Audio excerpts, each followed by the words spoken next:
जय माता दी। आप सभी को आपने पिछली वीडियो में सुना है, मतलब हमने छठा अध्याय किया है जिसमें ध्रुवलोचन का वध था। अब हम सातवें अध्याय में आपको चंड और मुंड का वध के बारे में बताएंगे कि कैसी महामाया देवी ने चंड और मुंड का वध किया।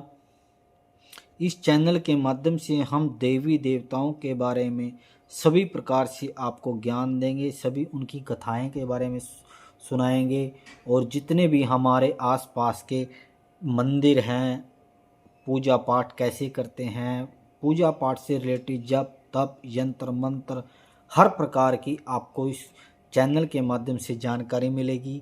आपको हम इस चैनल पर 1.25 करोड़ दंडवत प्रणाम और दशांश माता रानी का हवन करेंगे। हम माता रानी बड़ी माता की पूजा करते हैं, चंडी महामाई की पूजा करते हैं। आप भी जय माता दी लिखकर कमेंट में अपनी हाजिरी ज़रूर लगाएं। आपसे सिर्फ यही निवेदन है कि आप ज़्यादा से ज़्यादा इसमें चैनल में आएं और अपनी जय माता दी कमेंट में लिखकर अपनी सेवा लगाएं। इस चैनल के माध्यम से हम आपको पूर्ण रूप से सभी प्रकार की जानकारी देंगे। आपको हम बताएंगे कि हमारे पौराणिक ग्रंथों में कैसे देवी की पूजा की जाती है, कैसे उपासना की जाती है, और थोड़ा सा समय निकाल के आप भक्ति भाव में जुड़िए। ये देखिए कि हमारे ग्रंथों में क्या चीज़ है। हर रोज़ सिर्फ 10 मिनट का टाइम निकालें और हर रोज़ एक कथा सुने। जय माता दी। शुरू करते हैं हम चंड मुंड का वध। मैं मातंगी देवी का ध्यान करता हूँ। वे रत्नमय सिंहासन पर बैठकर पढ़ते हुए तोते का मधुर शब्द सुन रही थी। उनके शरीर का वर्ण श्याम है। वे अपना एक पैर कमल पर रखे हुए है और मस्तक पर अर्धचंद्र धारण करती है तथा कहार पुष्पों की माला धारण किए वीणा बजाती है। उनके अंग में कसी हुई चोली शोभा पा रही है। वे लाल रंग की साड़ी पहने हुए, हाथ में शंखमय पात्र लिए हुए, उनके वदन से मधु का हल्का हल्का प्रभाव जान पड़ता है और ललाट में बंदी शोभा दे रही है। ऋषि कहते हैं, तदंतर शुंभ की आज्ञा पाकर वे चंड मुंड आदि दैत्यों चतुर्गिणी सेना के साथ अस्त्र शस्त्रों से सुसज्जित हो चल दिए। फिर गिरिराज हिमालय में स्वर्णमय ऊंचे स्वर शिखर पर पहुंचकर उन्होंने सिंह पर बैठी देवी को देखा। वे मंद मंद मुस्कुरा रही थी। उन्हें देखकर दैत्य लोग तत्तार भड़कने का उद्योग करने लगे। किसी ने धनुष तान लिया, किसी ने तलवार संभाली और कुछ लोग देवी के पास आकर खड़े हो गए। तब अंबिका के ने शत्रुओं के प्रति बड़ा क्रोध किया। उस समय क्रोध के कारण उनका मुख काला पड़ गया, ललाट में भौहें टेढ़ी होगी और वहां से तुरंत विकराल मुखी काली प्रकट हुई जो तलवार और पाश लिए हुए थी।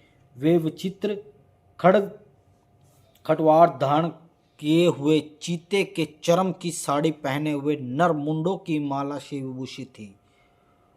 उनके शरीर का मांस सूख गया था, केवल हड्डियों का ढांचा था जिससे वे अत्यंत भयंकर जान पड़ती थी। उनका मुख बहुत विशाल था, जीभ पर लपल पाने के कारण वे भी बहुत डरावनी प्रतीत होती थी। उनकी आंखें भीतर धसी हुई थी और कुछ लाल थी। वे अपनी भयंकर गर्जना से संपूर्ण दिशाओं को गूंजा रही थी। बड़े बड़े दैत्यों का वध करती हुई वे कालिका देवी बड़े वेग से दैत्यों की ओर सेना पर टूट पड़ी और उन पर सबको भक्षण करने लगी। वे पार्थव रक्षों अंगरक्षोधारी महत्वपूर्ण योद्धा और घंटा सहित कितने ही हाथियों को एक ही हाथ से पकड़कर मुंह में डाल लेती थी। इसी प्रकार घोड़े, रथ और सारथी के साथ साथ रथी सैनिकों को मुंह में डालकर और उन्हें बड़े भयानक रूप से चबा डालती थी। किसी के बाल पकड़ लेती, किसी का गला दबा देती, किसी को पैरे से कुचल डालती और किसी को छाती के धक्के से मारकर मुंह में डालती थी। वे असुरों के छोड़े हुए बड़े बड़े अस्त्र मुंह से पकड़ लेती थी और रोष में भरकर उनको दांतों से पीस डालती थी। काली ने बलवान एवं दुरात्मा दैत्यों की वह सारी सेना रौंद डाली, खा डाली और कितनों को मार भगाया। कोई तलवार के घाट से उतारे गए, कोई खड्गवार से पीटे गए और कितनों ही असुर दांतों के अग्रभाग से कुचले जाने पर मृत्यु को प्राप्त हुए। इसी प्रकार देवी ने असुरों की उन सारी सेना को क्षण भर में मार गिराया। यह देख चंड उन अत्यंत भयानक काली देवी की ओर दौड़ा तथा महादैत्य मुंड ने अत्यंत भयंकर बाणों की वर्षा तथा हजारों बार बाण चलाए हुए चक्रों से उनकी भयानक नेत्रों वाली देवी को आच्छादित कर दिया। वे अनेक चक्र देवी के मुख में समाते हुए ऐसे जान पड़े मानो सूर्य के बहुतरे मंडल बादलों में उधर प्रवेश कर रहे थे। तब भयंकर गर्जना करने वाली काली ने अत्यंत रोष में भरकर विकट अट्टहास किया। उस समय उन विकराल वदन के भीतर कठिनता से देखे जा सकने वाले दांतों की प्रभाव से अत्यंत उज्ज्वल दिखाई देती थी। देवी ने बहुत तलवार हाथ में लेकर हम का उच्चारण करके चंड पर धावा किया और उसके केश पकड़कर उसकी तलवार से मस्तक काट डाला। चंड को मारा देखकर मुंड ने देवी की ओर दौड़ा। तब देवी ने रोष में भरकर उसे भी तलवार से घायल करके धरती पर सुला दिया। महापराक्रमी चंड और मुंड को मार गया देख मरने से बची हुई बाकी सेना भय से व्याकुल होकर चारों ओर भाग गई। तदंतर काली ने चंड और मुंड का मस्तक हाथ में ले चंडिका के पास जाकर प्रचंड अट्टहास करते हुए कहा, देवी, मैंने चंड और मुंड नामक इन दोनों महापशुओं को तुम्हें भेंट किया है। अब युद्ध यज्ञ में तुम शुंभ और निशुंभ स्वयं ही वध करना।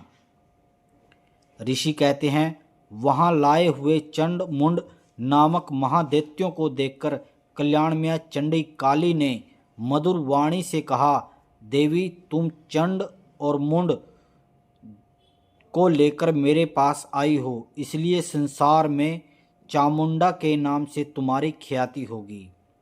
माँ भगवती को जो हम चामुंडा के नाम से जानते हैं, तो महामाई ने चंड और मुंड का वध करके ही उनका नाम को लिया है।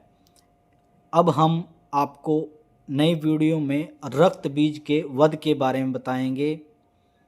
यहाँ पर 7वां अध्याय पूरा होता है, जिसमें हमने आपको चंड मुंड वध के बारे में बताया। अब हम आपको रक्त बीज के बारे में बताएंगे। जय माता दी, जय माता दी।